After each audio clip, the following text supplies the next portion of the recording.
श्री राम दोस्तों, आज मैं आपको संजीवन बूटी के रहस्य के बारे में बता रही हूँ।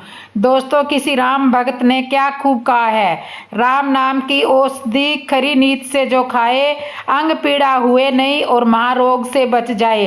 अर्थात राम नाम मात्र लेने से सारे आदि व्याधि और रोग सब दूर हो जाते हैं। और इसी का परिणाम देखकर आज मैं रामायण के एक ऐसे अद्भुत प्रसंग के बारे में आपसे बात करने जा रही हूँ जिसे सुनकर आप अपने आंसू नहीं रोक पाएंगे। आपका स्वागत है मेरे चैनल पे। और भगवान राम ने सबरी के आश्रम में सबरी के झूठे बेर खाए थे, इस कथा से आप सभी परिचित होंगे। आज हम इसी सबरी के बेर की अद्भुत राम कथा के बारे में जानेंगे। सबरी जब 7 साल की थी तब उसकी शादी की तैयारियां चल रही थी। अतुलित समय संस्कारों को देखे मासूम सबरी ने कुतूहल वंश अपनी सहेली से पूछा कि ये सारे भेड़ बकरियां और जानवर कहाँ लिए जा रहे हैं। इसके जवाब में सहेली ने कहा, कल तुम्हारी बारात आने वाली है और ये सारे जानवर उन मेहमानों के स्वागत के लिए उन्हें मारने के लिए ले जा रहे हैं। 7 साल की सबरी नन्ही सी जान के अतुल्य संस्कार जो देखे, सबरी ने कहा, मेरी शादी है इसलिए इतने सारे पशुओं की हिंसा, इससे बेहतर मैं शादी ही नहीं करूंगी। इस बात की गांठ बांध ली और आधी रात को ही 7 साल की सबरी जंगल में निकल पड़ी। पर आखिर इतनी छोटी बच्ची को कौन जाने दे। सब ने उसे रोकने की बहुत कोशिश की और किसी ने उस मासूम पर दया की और चुपके से श्री मातंग ऋषि के आश्रम में ले गए। और सदगुरु मातंग ऋषि के दर्शन के लिए सबरी बहुत बेचैन हो रही थी। मातंग ऋषि की नज़र सबरी पर जा गिरी और वो बोले, बेटा सबरी, तुम्हें कहीं जाने की आवश्यकता नहीं है। तुम जिस कुटिया में बैठी रहोगी मेरे राम उसी कुटिया में आपसे मिलने के लिए आएंगे। इतना सुनते ही सबरी का मन शांत हो गया और मासूम सबरी ये पूछना भूल गई कि राम कब आएंगे। फिर तो वो एक कृष्ण मूर्ति की तरह निरंतर जागृत रहने लगी और भगवान राम का इंतजार करने लगी। अगर थोड़े वक्त के लिए भी वह इधर उधर चली जाती तो मेरे राम आकर चले जाएंगे। तो इसी चिंता में हमेशा कुटिया में ही बैठी रहती थी।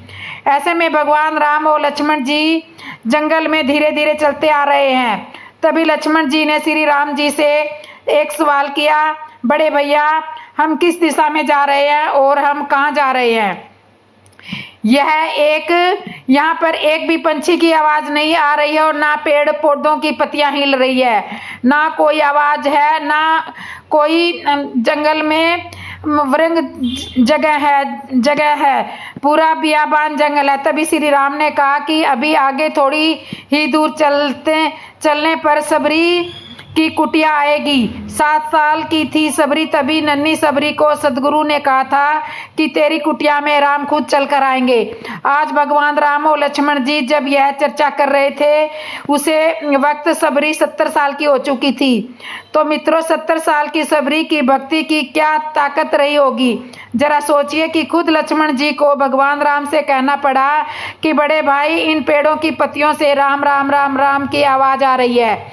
दोस्तों, कहते हैं कि तपस्वी ऋषि जहाँ रहते हैं, तपस्वी जोगन जहाँ बसती है, उस जगह के आसपास का वातावरण तेजस्वी बन जाता है। फिर यहाँ तो 70 साल से सबरी की राम भक्त की धुन गूंज रही थी। सोचिए वहाँ का वातावरण कितना भक्ति में रहा होगा। सबरी ने भावुक होकर श्री राम को जो गुहार लगाई, वह प्रार्थना सुनकर समय शेषनाग के अवतार लक्ष्मण जी भी पिघल गए और श्री राम जी से कहने लगे, प्रभु जल्दी कीजिए, आपके बिना सबरी के प्राण निकल जाएंगे। आप अगर एक पल भी देरी की तो सबरी जी नहीं पाएगी। जल्दी कीजिए श्री राम, जल्दी कीजिए। यह दृश्य की कल्पना तो कीजिए दोस्तों, यहाँ प्रभु श्री राम का सबरी के सामने प्रकट होना और सबरी का खुशी के मारे झूम उठना, मेरे राम आए कहकर खुशी से पागल होती जितनी खुशी श्री राम को देखने से हो रही थी उससे कहीं ज़्यादा खुशी तो उसे इस बात की थी कि उसके सद्गुरु ने दिया हुआ वचन सही हो चुका था। दोस्तों, यह सारा प्रसंग समाप्त हो चुका था। सबरी के झूठे बेर खा चुके थे सबरी के झूठे बेर खा चुके थे रावण को हराकर श्री राम माता सीता को वापस ले आए थे। सारी लीलाएं पूरी हो जाने के बाद जब प्रभु श्री राम और सीता सरयू नदी के किनारे बैठे थे, तभी श्री राम ने लक्ष्मण जी से पूछा, लक्ष्मण, आज तुम्हारा चेहरा उतरा सा क्यों लग रहा है? कुछ परेशान से दिखाई दे रहे हो। तभी लक्ष्मण जी बताते हैं कि मैं कई समय से चिंता में हूँ। कई सवाल है जो मैंने आपसे पूछने हैं। आज वह मौका आ गया है, तो क्या मैं ये सारे सवाल पूछ सकता हूँ? श्री राम ने के आग्रह से लक्ष्मण जी पूछते हैं, प्रभु मुझे बताइए, क्या आप दशरथ के सुपुत्र हैं? मैं भी उनका पुत्र हूँ। इसके उत्तर में श्री राम हमेशा की तरह नाड़ हिला देते हैं और कहते हैं, आप श्री दशरथ के ही पुत्र हो। लक्ष्मण जी का दूसरा प्रश्न पूछते हैं, क्या आपकी माता कौशल्या और मेरी माता सुमित्रा भक्ति में कोई फर्क है? बिल्कुल नहीं। लक्ष्मण जी श्री राम उत्तर देते हैं, फिर क्या आप 14 साल के वनवास में आपकी सेवा में मुझसे कोई गलती या कोई पाप हो गया था? श्री राम कहते हैं कि नहीं लक्ष्मण, ऐसा कुछ भी नहीं हुआ, पर आज ये सारे सवाल क्यों आ रहे हैं? तभी लक्ष्मण जी बताते हैं कि लंका के युद्ध के दौरान रावण का एक भी बाण आपको नहीं लगा, फिर मुझे मेघनाथ के बाण से मूर्छा कैसे आ गई? जिस पर श्री राम हंसने लगे और बोले, लक्ष्मण, मेरे भाई वनवास के दौरान कोई आश्रम बीच में आए थे क्या? तो लक्ष्मण जी कहते हैं, जी, रास्ते में बहुत सारे आश्रम आए थे। फिर श्री राम जी पूछते हैं कि क्या साधु संतों के अलावा दूसरा कोई आश्रम आया था? तभी लक्ष्मण जी कहते हैं कि कोई आश्रम आया था। तभी लक्ष्मण जी कहते हैं कि सबरी का आश्रम पर हम गए थे, जिस पर श्री राम जी फिर से प्रश्न करते हैं, जब सबरी ने तुम्हारा स्वागत कर हमें बेर खिलाए थे तो क्या तुमने वे बेर खाए थे? इस पर लक्ष्मण जी कहते हैं कि जी नहीं प्रभु, मुझे उनसे बहुत घृणा हो रही थी। उसे सबरी के मुंह से आधे खाए हुए झूठे बेर मैं कैसे खा सकता था? मैंने वो बेर फेंक दिए थे। जिस पर श्री राम उत्तर देते हैं, लक्ष्मण, यही कारण है जिस वजह से तुम्हें मेघनाथ के बाण से मूर्छा आ गई, क्योंकि तुमने सबरी के बेर फेंक दिए थे। इसी का परिणाम तुम्हें लंका की रणभूमि में भुगतना पड़ा। और सुन लो लक्ष्मण, अगर तुम आज मेरे सामने जिंदा खड़े हो तो उसका परिणाम भी सबरी की भक्ति ही है। प्रभु, वह कैसे? लक्ष्मण जी ने सवाल किया। तभी श्री राम जी कहते हैं, लक्ष्मण, मैं सबरी के झूठे बेर खाए, इसी वजह से सबरी की भक्ति के कवच में मुझे रावण के बाणों से बचाया। और इसीलिए तुम जीवित होने की तो लक्ष्मण तुमने तो बेर फेंक दिए थे, वह पंछी लेकर चले गए और एक पहाड़ पर गिरा दिए। इन्हीं बेरों की बीज से उस पहाड़ पर संजीवनी बूटी का पौधा हुआ, जिसे हनुमान जी पहाड़ समेत उठाकर लाए थे। आखिर इस अमर संजीवन का रस निचोड़कर जब तुम्हें पिलाया गया, तब जाकर तुम खड़े हुए। लक्ष्मण, यही सबरी की भक्ति है। लक्ष्मण जी को अपनी भूल का एहसास हुआ और सबरी की भक्ति को नमन कर प्रभु श्री राम के आशीर्वाद लिया। आप सभी को यह सवाल होगा कि आखिर बेर का पौधा संजीवनी का काम कैसे कर सकता है?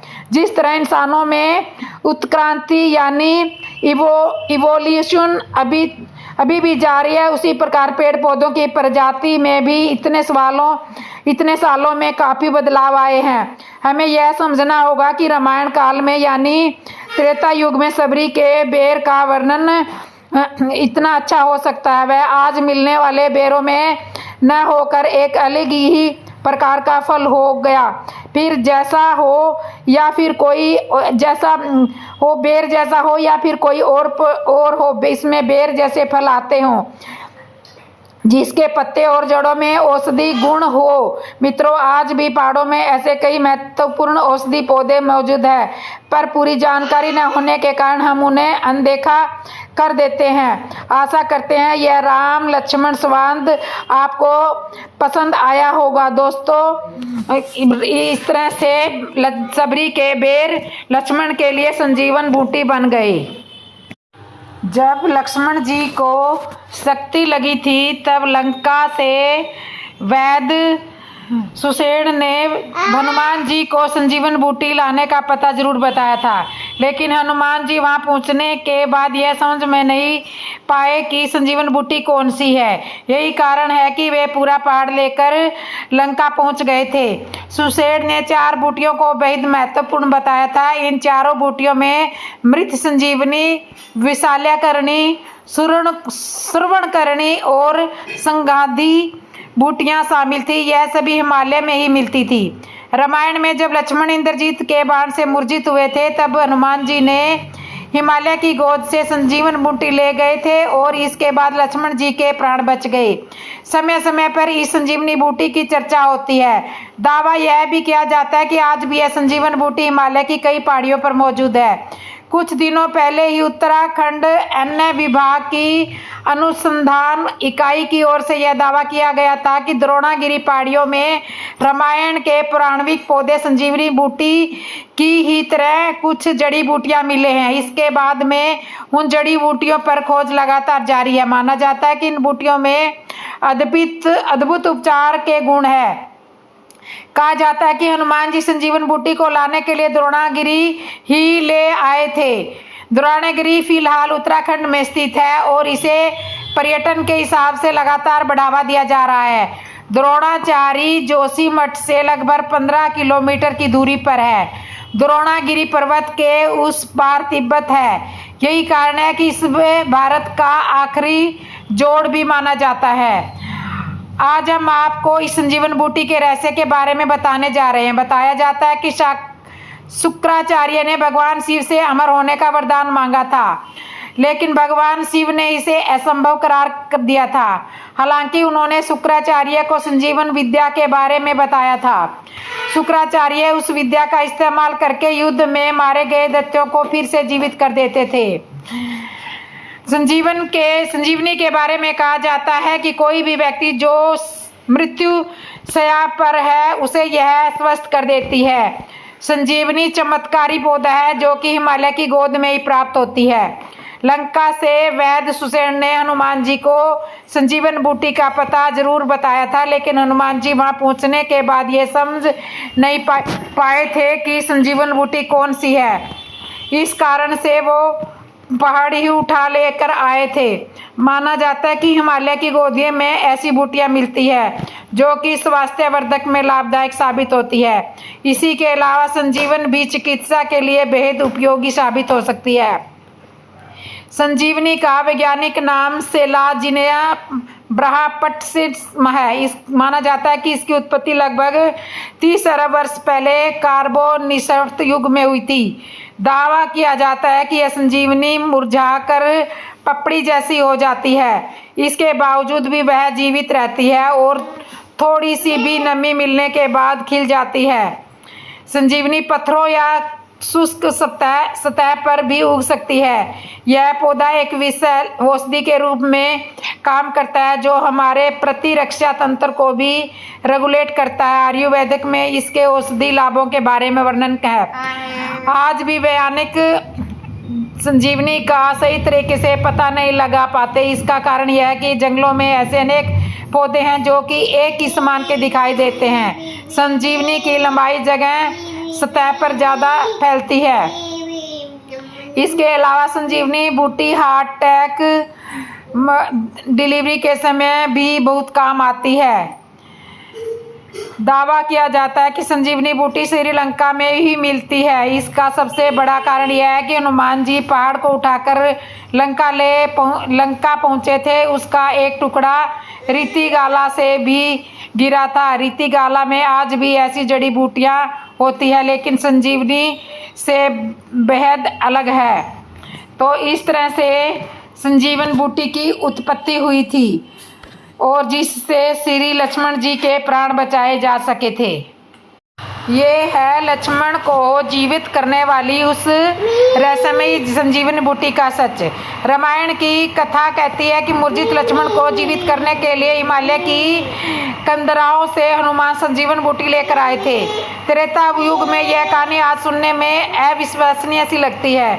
ऐसे में संजीवन बूटी का सच क्या था? इसकी रहस्यमय खुराक आखिर कैसे एक इंसान को जीवित कर देती थी? आइए जानते हैं इसके रहस्यमय की। रामायण की कथा कहती है कि मूर्छित लक्ष्मण शरीर को जीवित करने के लिए हिमालय की कदराओं के हनुमान संजीवन बूटी लेकर आए थे। त्रेता युग की यह कहानी आज सुनने में अति विश्वसनीय सी लगती है। ऐसे में संजीवनी बूटी का सच क्या था? इसकी रहस्यमयी खुराक आखिर कैसे एक इंसान को जीवित कर देती है? लक्ष्मण के मूर्छित होने पर विभीषण के कहने पर लंका से वैद्य सुषेण को बुलाया गया। सुषेण ने आते ही कहा कि लक्ष्मण को अगर कोई बचा सकता है तो वह है संजीवन बूटी। संजीवन बूटी 4 प्रकार की होती है: मृत संजीवनी, विशालकरणी, शरणकरणी और संधानी बूटी की। ये सभी बूटियां सिर्फ हिमालय में ही मिल सकती है। हनुमान जी आकाश मार्ग से चलकर हिमालय पर्वत पहुंचे। सुषेण ने संजीवन बूटी सुषेण ने संजीवन को चमकीली आभा और विचित्र गंध वाली बूटी बताया था। पहाड़ पर ऐसी कई बूटियां थी। पहचान न पाने के कारण हनुमान जी पर्वत का एक हिस्सा ही तोड़कर ले आए थे। पहाड़ लेकर युद्ध क्षेत्र में पहुंचे हनुमान ने पहाड़ वहीं रख दिया। वैद्य ने संजीवन बूटी को पहचाना और लक्ष्मण का उपचार किया। लक्ष्मण ठीक हो गए और राम ने रावण को युद्ध में पराजित कर दिया और हनुमान का लाया वो पहाड़ वहीं रखा रह गया। उस पहाड़ को आज सारी दुनिया रुमासरसला पर्वत के नाम से जानती है। श्रीलंका की खूबसूरत जगहों में से एक उनावटाना बीच इसी पर्वत के पास है। उनावटना का मतलब ही है आसमान से गिरा हुआ। श्रीलंका के दक्षिण समुद्री किनारे पर कई ऐसी जगह जिनके बारे में कहा जाता है कि वहाँ हनुमान जी के लाए पहाड़ के टुकड़े गिरे थे। इसमें रमूसला हिल सबसे अहम है। खास बात यह है कि जहाँ जहाँ ये टुकड़े गिरे वहाँ जलवायु और मिट्टी बदल गई। यहाँ तक यह बात कही जाती है कि जड़ी बूटियों की बात है, प्रकृति के गर्भ में ऐसी कई बूटियाँ हैं जो कौमार्य बढ़ाने में लेकर स्वास्थ्य वर्धन के लाभदायक है। संजीवनी बूटी भी ऐसी तरह की वनस्पति है जिसका उपयोग चिकित्सा कार्य के लिए किया जाता है। इसका वैज्ञानिक नाम सेलाजिना ब्राइट है और इसकी पहचान कर रहे 5 वनस्पति वैज्ञानिकों में से एक डॉक्टर वीपी इन खरे का अनुसार संजीवन बूटी का संबंध पौधों के टेरेडोरिया समूह से है जो पृथ्वी पर पैदा होने से समयहानी पौधे थे। उन्होंने बताया कि नमी नहीं मिलने पर संजीवनी मुरझाकर पापड़ी की तरह हो जाती है, लेकिन इसके बावजूद यह जीवित रहती है और बाद में थोड़ी नमी पर मिलने पर यह खिल जाती है। यह पत्थरों और खुश्क सतह पर ही उगती है, जो इसे अन्य पौधों से अलग और विशेष दर्जा प्रदान करती है। हालांकि वैज्ञानिकों का कहना है कि इसकी असली पहचान भी काफ़ी कठिन है, क्योंकि जंगलों में इसके अलावा अनेक पौधे होते हैं। वनस्पतियाँ उगती इसे आसानी से ढूंढा नहीं जा सकता, मगर कहा जाता है कि इसकी 4 इंच के आकार वाली संजीवनी लंबाई में बढ़ने की बजाय सतह पर फैलती है। संजीवनी बूटी हार्ट अटैक और डिलीवरी महिलाओं के लिए बहुत ही लाभदायक है। रामायण की कथा में लक्ष्मण को मेघनाथ का बाण लगने के बाद मूर्छित बताया गया था। संभव है कि संजीवन बूटी ने लक्ष्मण को इसी पीड़ा से मुक्त करा किया था। जानवर मानते हैं कि आजकल 1-2 साल में ऐसी चीज़ें तेज़ी से बदल जाती है। त्रेता युग को बीते सदियां हो गई। ऐसे में निश्चित ही संजीवन बूटी में अंतर आया होगा और हो सकता है कि आज वह अपने हल्के रूप में हमारे बीच में होगी। इन जगहों पर मिलने वाले पेड़ पौधे श्रीलंका से काफ़ी इलाकों में मिलने पेड़ पौधों से काफ़ी अलग है। हनुमान जब संजीवन बूटी का पहाड़ उठाकर श्रीलंका पहुंचे तो उसका एक टुकड़ा रितिगला में जा गिरा। रितिगला की श्रीलंका के नुआरा एलिया शहर में करीब 10 किलोमीटर दूर हाकगाला गार्डन से हनुमान के लाए हुए पहाड़ का दूसरा हिस्सा गिरा। इस जगह की मिट्टी और पेड़ पौधे अपने आसपास के इलाके से बिल्कुल अलग है। पूरे श्रीलंका में जगह जगह रामायण की निशानियां बिखरी हुई है। हर जगह अपनी कहानी है, अपना प्रसंग है। तो इस तरह से संजीवनी बूटी का रहस्य मैंने आपको बताया है। रावण की आयु कितनी थी? इस बात को जान लीजिए कि रावण की वास्तविक आयु के बारे में किसी भी ग्रंथ में कोई वर्णन नहीं किया गया है। मैंने ऐसी कई जानकारियां देखी है जहां किसी ने कहा है कि रावण तो 10 लाख वर्ष का था, किसी ने कहा रावण तो 60 लाख वर्ष का था या कुछ और। एक बात समझ ले कि अगर कोई रावण की वास्तविक आयु बता रहा है तो वो झूठ बोल रहा है। रावण में ना तो रावण की आयु और ना ही श्री राम की आयु के बारे में कुछ कहा गया है, लेकिन दोनों के शासनकाल के विषय में जानकारी दी गई है जिससे हम इनकी आयु का केवल अंदाजा ही लगा सकते हैं। पर इससे पहले कि हम उनकी आयु के विषय में जाने, बस सरसरी तौर पर पौराणिक काल गणना समझ लेते हैं। संक्षेप में त्रेता युग 15 दिव्य वर्षों का था। एक दिव्य वर्ष 360 मानव वर्षों के बराबर होता है। इस हिसाब से त्रेता का कुल काल हमारे समय के हिसाब से 12,96,000 मानव वर्ष का था। इस गणना को याद रखिए ताकि आगे की बात समझ सके। रावण त्रेता युग के अंतिम चरण के आरंभ में पैदा हुआ था और श्री राम अंतिम चरण के अंत में पैदा हुए थे। त्रेता युग में कुल 3 चरण थे। रामायण में ये वर्णन है कि रावण ने अपने भाइयों का कुंभकर्ण और विभीषण के साथ 11,000 वर्षों तक ब्रह्मा जी की तपस्या की थी। इसके बाद रावण और कुबेर का संघर्ष भी बहुत समय तक चला था। इसके अतिरिक्त रावण के शासनकाल के विषय में कहा जाता है कि रावण ने कुल 92 चौकड़ी तक लंका पर शासन किया था। एक चौकड़ी में कुल 800 वर्ष होते हैं, तो इस हिसाब से रावण ने कुल बहुत साल वर्षों तक लंका पर शासन किया था। इसके अतिरिक्त रामायण में ये वर्णित है कि जब रावण महादेव से उलझा और महादेव ने उनके हाथ कलाश के नीचे दबा दिए, तब रावण 10,000 वर्षों तक उसमें क्षमा याचना उनकी तपस्या करता रहा और उसी समय अपने शिव स्त्रोत तांडव की रचना की। हालांकि ऐसा उसने लंका शासन काल में ही हुआ था, इसलिए इसे मैं अलग से नहीं जोड़ रहा। तो रावण के शासन काल और तपस्या के वर्ष मिला दें तो बहुत सारे वर्ष हो जाते हैं। तो ये वर्ष कहीं नहीं गए। तो इस आधार पर हम ये कह सकते हैं कि रावण की आयु कम से कम 8,000 वर्ष तो थी, इससे भी अधिक हो सकती है। अर्थात वो करीब 111 दिव्य वर्षों तक जीवित रहा। श्री राम और सीता के विषय में वाल्मीकि रामायण में कहा जाता है कि देवी सीता श्री राम से 6 वर्ष छोटी थी। श्री राम विवाह के समय 24 वर्ष के थे, तो इस हिसाब से माता सीता की आयु उस समय 16 वर्ष होगी। उस समय 18 वर्ष होगी। विवाह के पश्चात 11 वर्षों तक वे दोनों अयोध्या में रहे। उसके बाद उन्हें वनवास हुआ। इस हिसाब से वनवास के समय श्री राम 24 या माता सीता 20 वर्ष की होगी।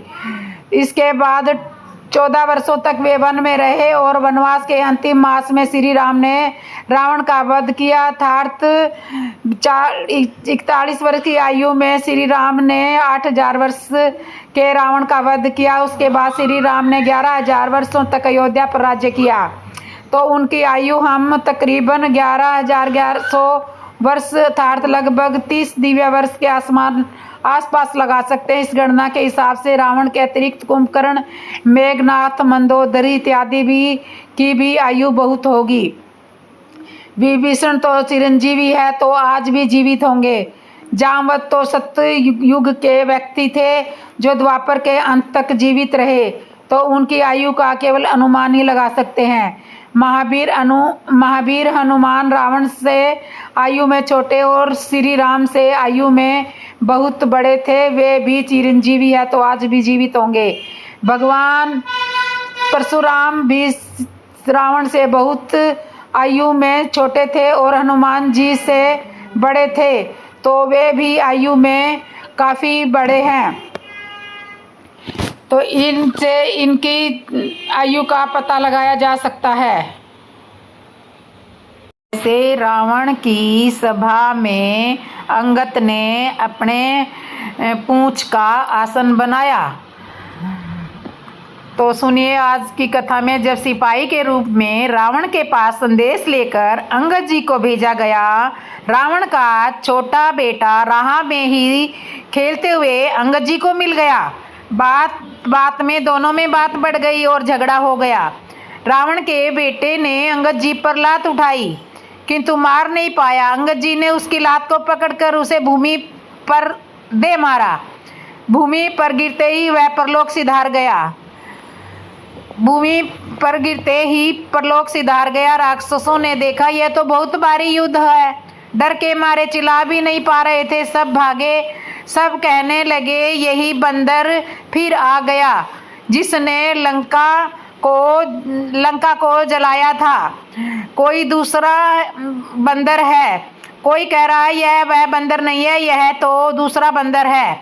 जब हनुमान जी ने लंका में गए थे तब तो राक्षस सैनिकों ने उन्हें लात मारी थी, ठाके लगाए थे, अटपटी बातें कही थी, किंतु हनुमान जी राम जी के कार्य को पूरा करने के लिए सब सह रहे थे। हमारे सनातन धर्म की यही परंपरा रही है कि वह साधु कैसा जो बात और लात ना सह सके, और यह सिपाही कैसा जो कि अपमान सह जाए, प्रतिशोध न ले। हनुमान जी साधु थे, अंगद जी सिपाही हैं। अब तो वहाँ के सैनिक अंगद जी को बिना पूछे ही रावण के दरबार का रास्ता बताने लगे। किसी ने कहा इसे यहाँ का रास्ता क्यों बता रहे हो? तो रास्ता बताने वाला बोला कम से कम यहाँ से तो यह संकट टले, हमारी जान तो बचे, बाद में जो होगा सो देखा जाएगा। और रास्ता बताने वाले का एक उद्देश्य यह भी था कि भाई हम तो जो पहले आया था उसी को समझ गए हैं, जो नहीं समझ रहा है वह तो रावण है। अब आप उसे ही जाकर कुछ समझाना है, वह समझाओ। श्री राम जी के चरणों का स्मरण करके अंगद जी रावण की सभा के द्वार पर गए। अंगद जी सिंह की शान की तरह निर्भीक होकर वहां इधर उधर देखने लगे। अंगद जी ने एक राक्षस को भेजा कि जाओ हमारे आने की सूचना रावण को दे दो। जब राक्षस ने रावण को जाकर यह समाचार सुनाया तो रावण हंसता हुआ बोला जाओ बुला कर लाओ, देखते हैं बंदर कहाँ का बंदर है। जैसे ही अंगद ने रावण के दरबार में प्रवेश किया, अंगद जी को देखकर रावण के सभी सभासद खड़े हो गए। रावण को देखकर बड़ा क्रोध आया। रावण चिल्लाता हुआ बोला मूर्खों, खड़े क्यों हो गए हो, बैठ जाओ। सभासदों की बड़ी हालत खराब थी। रावण की तरफ देखते थे तो बैठ जाते थे और अंगद की तरफ देखते थे तो खड़े हो जाते थे। जब हनुमान जी रावण के दरबार में गए थे तो रावण बोलता ही रह गया था, अरे बंदर तू कौन है, कहाँ से आया है, बगीचा क्यों उजाड़ा आदि अनेक प्रश्न किए थे, परंतु हनुमान जी चुपचाप सब सुनते चले गए थे। लेकिन जब रावण ने अंगद जी से कहा अरे बंदर तू कौन है, अंगद जी ने तुरंत उत्तर दिया मैं रघुवीर दूत दशकधर मैं राम जी का दूत हूँ। रावण को बोलने ही नहीं दिया।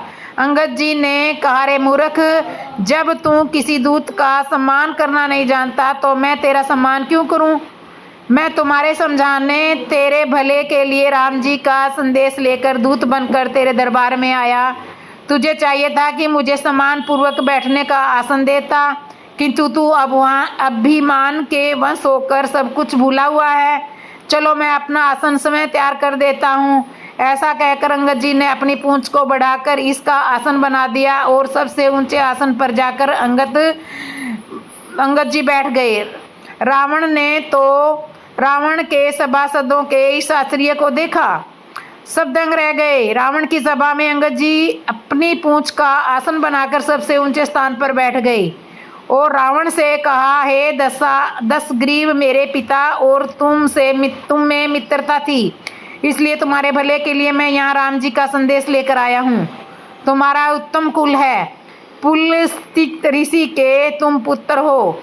तुमने शिव जी और ब्रह्मा जी की बहुत पूजा की है, उनसे वरदान भी पाया है। उत्तम कुल पुलस्त्य करनाती, तुमने उत्तम फल पाने की सब राजाओं ने तुम्हें जीत लिया है। घमंड में आकर तुमने जगत जननी माँ सीता को हर लिया है। अब तुम्हारे हित के लिए मैं तुम्हें सलाह देता हूँ कि तुम उसे मान लो, मेरी सलाह को तुम मान लो। दांतों में तिनका दबाओ, गले में कुल्हाड़ी डालो, कुटुंबियों और अपनी स्त्री को साथ लेकर मैं आदर पूर्वक जानकी जी को आगे करके सब भय छोड़कर राम जी की शरण में चले जाओ। राम जी की शरण में चले जाओ। तब अंगद ने कहा, हे शरणागतों के पालन करने वाले, मेरी रक्षा कीजिए, रक्षा कीजिए। त्राही त्राही भगवान तुम्हें निर्णय कर देंगे। किसी ने अंगद जी से कहा कि रावण तो वैसे ही राम जी के पास जाना नहीं चाह रहा था, फिर तुमने इतनी सारी शर्तें क्यों लगा दी? शर्तें सुनकर तो जाता होगा तो भी नहीं जाएगा। अंगद जी ने कहा, मैं यही तो चाहता हूँ कि यह न जाए। मैं जानता हूँ कि रावण नहीं जाएगा। यह शर्तें मैंने इसलिए लगा दी कि कहीं ऐसा ना हो कि वह दुष्ट राम जी की शरण में चला जाए। मैं नहीं चाहता कि ऐसा पापी दुष्ट राक्षस जीवित रहे, इसे तो मर जाना ही चाहिए। इसलिए मैंने यह शर्त लगा दी ताकि यह राम जी के पास प्राणों की भीख मांगने नहीं जाए। अब रावण ने अंगद जी से संवाद आरंभ किया। अरे बंदर, तू मुंह संभाल कर बात कर, अपना और अपने बाप का नाम तो बता। मेरी तो किसी बंदर से मित्रता नहीं थी। मैं विश्व विजयी रावण किसी बंदर से क्यों मित्रता करूँगा? तुम किसी बाली की बात कर रहे हो। मैं तो किसी बाली नाम के बंदर को भी नहीं जानता हूँ। अंगद जी ने कहा, अंगत नाम बाली कर बेटा, तासो कबहू भई हीर बेटा। मैं बाली का बेटा अंगद हूँ, जिस बाली की काख में तुम 6 महीने दबे रहे थे। भूल गए? याद करो। अंगद जी की बातें सुनकर सारे सभासद रावण की ओर देखने लगे। रावण को लगा यह तो मेरा अपमान हो रहा है। तब रावण ने बात बनाते हुए, ठाके लगाते हुए, असहज बात को सहज करते हुए कहा, हाँ हाँ याद आया। बाली नाम का एक बंदर था। बाली नाम का एक बंदर था। रावण जानता था कि वह बाली का बेटा अंगद है। जानबूझकर अपने सभासदों के सामने रावण गोलमोल बातें कर रहा था। सारी पोल खोलने के बाद रावण ने स्वीकार कर लिया और हंसते हुए बड़ी बड़ी बात को सहज रूप में लेते हुए बोला, मानो मित्रता में हंसी मजाक में काख में रख लेना, सिर पर बैठा लेना, यह तो सब होता ही रहता है। बाली ने काख में रख कर भी लिया तो कौन सी बड़ी बात है। रावण का आशय था कि मित्रता में तो सब कुछ संभव है। इस तरह वह अपने सभासदों को समझाना चाह रहा था। रावण सहज होकर बोला, बाली मेरा मित्र था, बहुत दिन हो गए मैं उनसे मिला नहीं। जबकि रावण सब जानता था कि बाली को राम जी ने मार दिया है, फिर भी अनजान बनते हुए पूछने लगा। रावण का अनुमान था कि जब मैं इससे पूछूंगा कि अब बाली के क्या हाल चाल है, तो वह उत्तर देगा कि बाली तो अब इस दुनिया में नहीं रहा है, मर गया है। तब मैं पूछूंगा कैसे मरा, क्या बीमारी हो गई थी, किस कारण से मर गया, तब वह कहेगा कि राम जी ने उसे मार दिया। तब मुझे यह कहने का अवसर मिलेगा, अरे कुलद्रोही, जिसने तेरे बाप को मारा, आज तू उन्हीं का संदेह लेकर आया है, उन्हीं की चाकरी कर रहा है। तुझे तो डूब जाना चाहिए। मेरी शरण में आ जा, हम दोनों मिलकर तेरे बाप का बदला लेंगे। यह सोचकर रावण ने अंगद जी से प्रश्न किया कि अब बाली के क्या हाल है। किंतु रावण का अनुमान एकदम गलत निकला। अंगद जी ने ऐसा कुछ नहीं कहा जैसा रावण ने अनुमान लगाया था। तो इसके आगे का प्रसंग अगली वीडियो में सुनने को आपको मिलेगा। तो कैसी लगी हमारी वीडियो जरूर बताना। जय श्री राम। रावण अंगद का पैर उठा सकता था। राम की सेना में सुग्रीव के साथ वानर राज बाली और अप्सरा तारा का पुत्र अंगद भी था। राम और रावण युद्ध के पूर्व भगवान श्री राम के अंगद को अपना दूत बनाकर लंका भेजा था, लेकिन वहां पर रावण ने अंगद का अपमान किया। अंगद ने जब अपनी शक्ति का परिचय देकर रावण को उपदेश दिया था और पुण्य राम के शिविर में लौट आए। अब यह सवाल उठता है कि अंगद में इतनी शक्ति कैसे आई, और कोई भी असुर राक्षस आदि उनका पैर हटाना तो दूर हिला भी नहीं सकता था। दरअसल हनुमान, जांबवत और अंगद तीनों ही प्राण विद्या में पारंगत थे। इस प्राण विद्या के बल पर ही वे जो चाहे कर सकते थे। अंगद जब रावण की सभा में गए तो उन्होंने इसी प्राण विद्या के बल पर अपना शरीर बलिष्ठ और पैरों को इतना दृढ़ कर दिया था कि उसे हिलाना तो बहुत दूर, उठाना तो बहुत दूर, किसी ने हिला भी नहीं सकते थे। यह प्राण विद्या का ही कमाल था। अंगद के पिता बाली का प्रभु श्री राम ने वध कर दिया था। जब श्री राम ने बाली को बाण मारा तो वह घायल होकर पृथ्वी पर गिर गया था। इस अवस्था में जब पुत्र अंगद उसके पास आया तब बाली ने उसे ज्ञान की मुख्यतः 3 बातें बताई। पहली, देश काल और परिस्थितियों को समझो। दूसरी, उसके साथ कब, कहाँ और कैसा व्यवहार करें, इसका सही निर्णय लेना चाहिए। और तीसरी, पसंद नापसंद, सुख दुख को सहन करना चाहिए और क्षमा भाव के साथ जीवन व्यतीत करना चाहिए। बाली ने अपने पुत्र अंगद से ये बातें ध्यान रखते हुए कहा था कि अब से तुम सुग्रीव के साथ रहो। जब श्री राम जी लंका पहुंच गए तब उन्होंने रावण के पास अपना दूत भेजने का विचार किया। सभा में सभी ने प्रस्ताव किया कि हनुमान जी को ही दूत बनाकर भेजना चाहिए, लेकिन श्री राम जी ने यह कहा कि अगर रावण के पास फिर से हनुमान जी को भेजा गया तो यह संदेश जाएगा कि राम की सेना में अकेले हनुमान ही महावीर है, इसलिए किसी अन्य व्यक्ति को दूत बनाकर भेजना चाहिए जो हनुमान जी की तरह पराक्रमी और बुद्धिमान हो। ऐसे में प्रभु श्री राम की नज़र अंगद पर जा टिकी। अंगद ने भी प्रभु श्री राम के द्वारा सौंपे गए उत्तरदायित्व को बेखूबी निभाया। युद्ध करने के पूर्व श्री राम ने अंगद को रावण की सभा में अपना दूत बनाकर सुलह करने के लिए भेजा था। प्रभु श्री राम ने अंगद से कहा था कि हे अंगद, रावण के द्वार पर जाओ, कुछ सलह हो जाए, उनके और हमारे बीच विचारों में एकता आ जाए। जाओ, तुम उनको शिक्षा दो। जब अंगद रावण की सभा में पहुंचे तो वहां नाना प्रकार के वैज्ञानिक भी विराजमान थे। वर्ण और उनके सभी पुत्र विराजमान थे। रावण ने कहा कि जाओ, तुम्हारा आगमन कैसे हुआ? आओ, तुम्हारा आगमन कैसे हुआ? अंगद ने कहा कि प्रभु, मैं इसलिए आया हूँ कि राम और तुम्हारे दोनों के विचारों में एकता आ जाए। तुम्हारे यहाँ संस्कृति के प्रसार में अभाव आ गया है। अब मैं उस अभाव को शांत करने के लिए आया हूँ। चरित्र की स्थापना करना राजा का कर्तव्य होता है। तुम्हारे राष्ट्र में चरित्रहीनता आ गई है। तुम्हारा राष्ट्रीय उत्तम प्रतीत नहीं हो रहा है, इसलिए मैं आज यहाँ आया हूँ। रावण ने कहा कि यह तो तुम्हारा विचार व्यर्थ है, परंतु मेरे यहाँ क्या सूक्ष्मता है?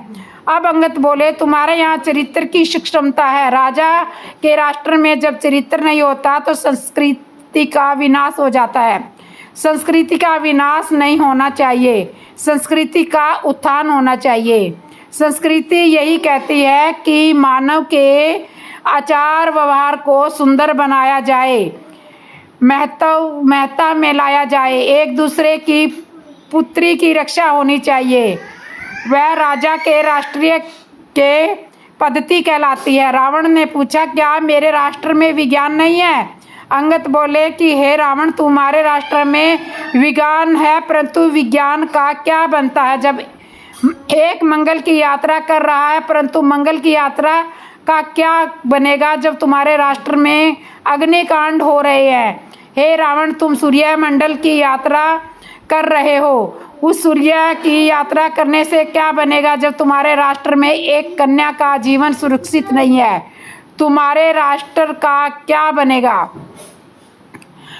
रावण ने कहा कि यह तुम क्या कह रहे हो, क्या उच्चारण कर रहे हो, तुम अपने पिता की परंपरा शांत कर गए हो। अंगद ने कहा, कदापि नहीं, मैं इसलिए आया हूँ कि तुम्हारे राष्ट्र और अयोध्या दोनों का समझौता हो जाए। इस पर रावण मौन हो गया। नारायणात्मक बोले कि भगवान, इसको विचारा जाए, यह दूत है, यह क्या कहता है। अंगद बोले, दिया भगवान राम से तुम अपने विचारों को समय कर लोगे तो राम माता सीता को लेकर चले जाएंगे। रावण ने कहा कि यह क्या उच्चारण कर रहे हो, मैं दृष्ट नहीं हूँ। अंगद बोले, नहीं, दृष्टता है संसार में किसी दूसरे की कन्या को हरण करके लाना, एक महान दृष्टता है। तुम्हारी यह दृष्टता है कि राजा होकर भी पर स्त्रीगामी बन गए हो। राजा किसी स्त्री का अपमान करता है, उस राजा के राष्ट्र में अग्निकांड हो जाते हैं। तब अंगद ने अपना पैर जमा दिया। रावण ने कहा कि यह कुटु विचार उच्चारण कर रहा है।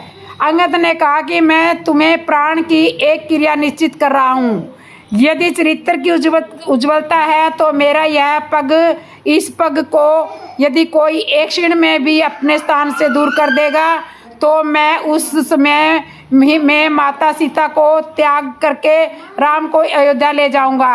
अंगद ने प्राण की क्रिया की और उनका शरीर विशाल बलिष्ठ बन गया। तब उन्होंने भूमि पर अपना पैर शिथिल कर दिया। तब राजसभा में कोई ऐसा बलिष्ठ नहीं था जो उनके पग को एक क्षण भर के लिए भी अपनी स्थिति से दूर कर सके। अंगद का पग जब तक क्षण भर दूर नहीं हुआ तो रावण उस समय स्वतः चला गया। रावण के आते ही उन्होंने कहा कि यह अधिराज है, अधिराजों से पग उठाना सुंदर नहीं है। उन्होंने अपने पग को अपनी सथली में नियुक्त कर दिया और कहा कि हे रावण, तुम्हें मेरे चरणों को स्पर्श करना निरर्थक है। यदि तुम राम के चरणों को स्पर्श करोगे तो तुम्हारा कल्याण हो जाएगा। रावण मौन रहा, मौन होकर अपने स्थल पर विराजमान हो गए। अंगद का पैर कोई नहीं उठा सका। सरल भाषा में अंत में रावण जब खुद अंगद के पाँव उठाने आया तो अंगद ने कहा कि मेरे पाँव क्यों पकड़ते हो, पकड़ना है तो मेरे स्वामी राम के चरण पकड़ो, वो बहुत दयालु है और शरणागत वत्सल है, उनकी शरण में चले जाओ तो तुम्हारे प्राण बच जाएंगे, अन्यथा युद्ध में बंधु बांधवों समेत मृत्यु हो जाएगी। यह सुनकर रावण ने अपनी इज्जत बचाने में ही अपनी भलाई समझी और उन्होंने भलाई समझी